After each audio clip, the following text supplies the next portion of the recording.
Miles Bryant yesterday. It seems like he played a significant amount. Saw him running up the field with Keenan Allen at one point. What did you see from him just both yesterday and in general as the year has gone on about his growth?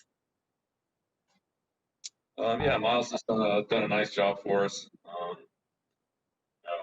Come in and learned a bunch of different positions. He gives us good depth in the secondary. And played in the kicking game.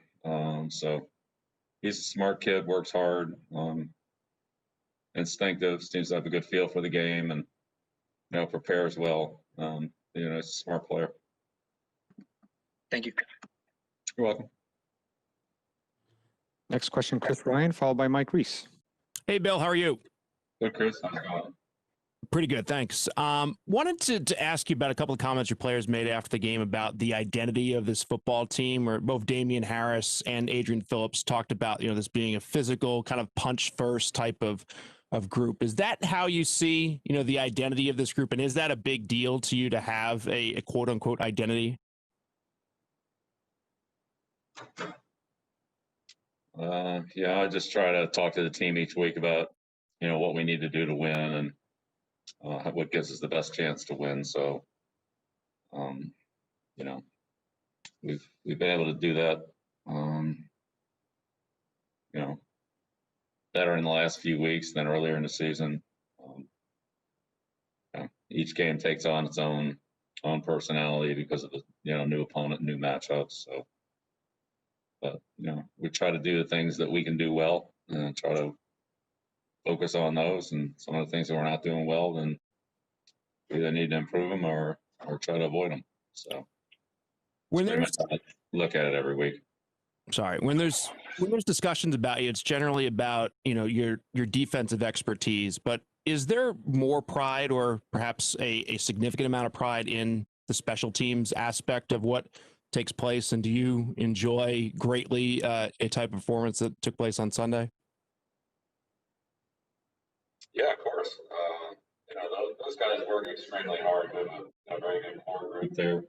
The specialists, of course, and some of our other core players, Matt, Bethel, Cody, as well as Joe, Jake, and Nick, and some other guys that are pretty, on multiple teams as well. So, it's good to see their efforts and extra preparation pay off. And things we've worked hard on all year, and a couple of them showed up in the game yesterday, and there's other things that haven't shown up, but maybe they'll show up soon. Thanks. Yeah. Next question, Mike Reese, followed by Jim McBride. Hey, Bill, I had two, if it's all right. The first was it seemed like there were more situations, and maybe the way the game unfolded provided more opportunity for Josh Uche to be on the field. What did you see when you watched the tape over in terms of what he was able to contribute yesterday? Yeah, well, it's good to have Josh out there. I thought he provides situationally an element of pass rush and some passing game value for us. So we'll continue to to build on that. But he's improved and he's worked hard to understand what we're doing, and also how that changes from game to game. And he's taken some communication roles over defensively, and that's been good. So it's definitely improving. He's working hard, and he's got some skills that I think can help us. And I just wanted to circle back on one move from Saturday, releasing Isaiah Ford after trading for him. Just can you close the book on that? Just sort of just describe what sort of happened there to go from trading for him to then not really having a spot for him. Yeah, well, we'll see how it goes going forward. Hopefully we can continue to work with him. So we'll see how it goes. And on that, Bill, by letting him go, do you still have to send the pick to Miami for that? Yes. Okay. Thank you. Jim McBride, followed by Evan Lazar. Hi, Coach. I wanted to ask you about Cam's kind of sleight of hand yesterday and his kind of ability to freeze defenders by selling one thing and maybe going a different way. He looked like he had the ball in Damian's belly a few times and was able to pull it out and kind of freeze defenders, and just how key was that? Yeah, he's very good at that. We've used him to for our defense to work on and against teams that ran those type of plays, and he gave us a great look on that. He's very patient with those plays and makes it really hard for the defenders to do any. If they commit, then they commit wrong, and if they don't commit, then it kind of keeps them out of position for for the play that's being run, and sometimes he just waits them out and is more patient. Will they wait longer than he will, and so sometimes he'll ride those guys just waiting for the defender to finally make his move, and then when he does, then he makes a decision based off that. But yeah, he has a lot of experience with those plays, and he does a good job with them. Thank you. Evan Lazar, followed by Mark Daniels. Hey, Coach, we've seen Adam Butler just the last 2 weeks, have a really productive game. So I was just wondering what you've seen out of him on the tape, and also just, what allows him to be such a productive player in your scheme. Yeah, last 2 weeks have been really good. He's done a good job and been very disruptive out there, and that's helped the guys around him, Chase, Josh, D Wise, so it's he's got the ability to be disruptive in the pocket, and certainly shown up last couple of weeks. So hopefully we can continue to get those plays. And it's a lot of times sometimes he makes the play, and then sometimes it's not him making the play, but he causes problems in the protection, and that helps other guys out. So yeah, he's done a nice job for us the last couple of weeks. What is it about him that makes him so good on stunts as the penetrator and just like kind of occupying blockers and stuff like that? Well, he's a smart player. He really understands protections and how teams are trying to block, and sometimes the type of play they're running based on the situation. He's got good length, and sometimes that can be a big advantage for an inside player. Sometimes the inside blockers, the guards and center, don't have the kind of length that he has in there. So, he just has a good skill set in terms of his quickness, his instinctiveness, his length, that he can, get into gaps or get in a position where either, like I said, he can make the play and be disruptive, or he can, take two blockers with him, which will, free somebody else up or give somebody else a better, pass rush opportunity. Thanks, Coach. Yeah, you're welcome, man. Next question, Mark Daniels, followed by Zach Cox. Hey, Bill, hope all is well. Obviously, this isn't the first time the team has taken an extended trip somewhere, whether it be Denver, San Diego, joint practices, etc. What can this do for just the team bonding aspect? And just how is this trip different, if at all, due to the current state of the world with COVID and all that?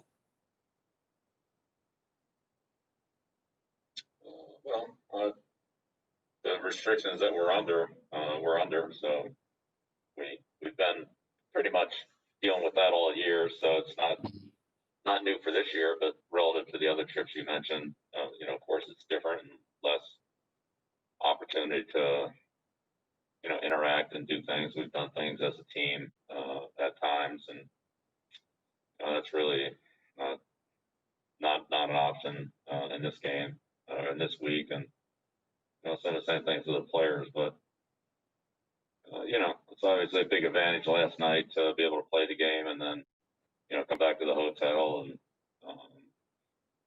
watch the film. Players are resting, no travel involved, and all that. So it's almost like having a home game. So those are good things, and it's a short week here. It's a real scramble for the Rams, but to not have to have any extra travel and all of that. So it was a big advantage for us in terms of trying to get ready for the week. And so that's part of why we stayed out here. You got to make the trip one way or another, but Saturday is a day to relax and not travel before the game, and the day after the game, or the night of the game and the day after the game are again much better opportunities to recover and get ready and eliminate the travel. So glad we're doing it, and hopefully it'll help us this week. And can a trip like this bring the team closer together? Yeah, I mean, we spent a lot of time with each other anyway, but yeah, there's nothing else to do out here except, be in a hotel and get ready to play the Rams. So, I think it probably enhances our opportunities to interact, although the environment put some limitations on those. But yeah, I think everybody's, it's a team that has a lot of good leadership, and guys work together well. And so, yeah, hopefully that will be the case. Thank you. Next question, Zach Cox, followed by Doug Kyde. Hey, Bill. I just wanted to ask you about Chase's interception. It seemed like he showed some good instincts on that play and undercutting the route and kind of knowing where Herbert wanted to go with the ball. What did you see from him on that play, and just how have you seen him progress as a coverage player over these last couple of weeks as someone who really didn't do a whole lot of that until recently? Right. Well, that's a big adjustment for Chase since he got here. He didn't have much coverage at Michigan, and learning coverage responsibilities here, primarily on the line of scrimmage, but he's been off the line of scrimmage sometimes as well. So that's been something that he's had to learn, but he's worked on it. Chase is a pretty instinctive player. He has a pretty good sense of what to go, where to go, and what to do. On that particular play, they were trying to throw the ball out in the flat to our left, and they had a pick route called, and we covered that, and so Herbert stopped, and you're right. Chase had a good break on the ball.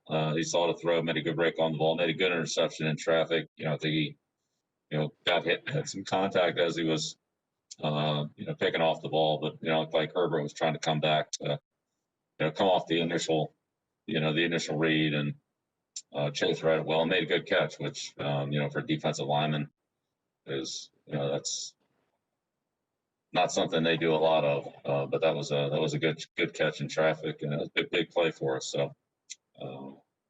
But yeah, Chase has improved his coverage, and he works hard on that. He really does. He's John Simon, those guys have helped him a lot, but he's embraced it and is willing to do whatever he can to help the team. And sometimes that's covering a man or filling up a zone. Great. Two final questions, Doug Kyde and Duke Castiglione. Hey, Bill, you just said that it's, sometimes a scramble on these Thursday games. Is it more difficult when it's a team like the Rams that you don't get to see that often? And how much are you able to go back to the game from 2 years ago while preparing for the Rams? Yeah, it's always a little bit more challenging with a team you don't know as well, but I mean, it's the same for them. So, I don't think there's any advantage there, but it's it's different than playing a division team that better.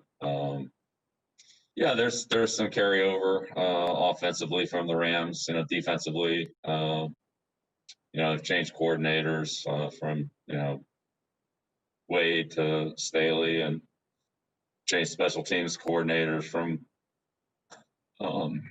Fossil to Bonamego. So. I'd say there's some pretty significant changes there in two of the phases, and offensively it's a lot of the core things that we saw a couple of years ago, but they've Sean's broadened broadened the offense. He's brought in some different things, and of course, seeing Cup in this game, we didn't see him 2 years ago. He certainly makes a big difference. Yeah, there's some similarities, but there's plenty of differences as well. Thank you. And final question, Duke Castiglione. Good afternoon, Bill. When you get big plays like you did yesterday in special teams, does the offense and defense feed off that? Is there a certain energy that it brings? Yeah, hopefully.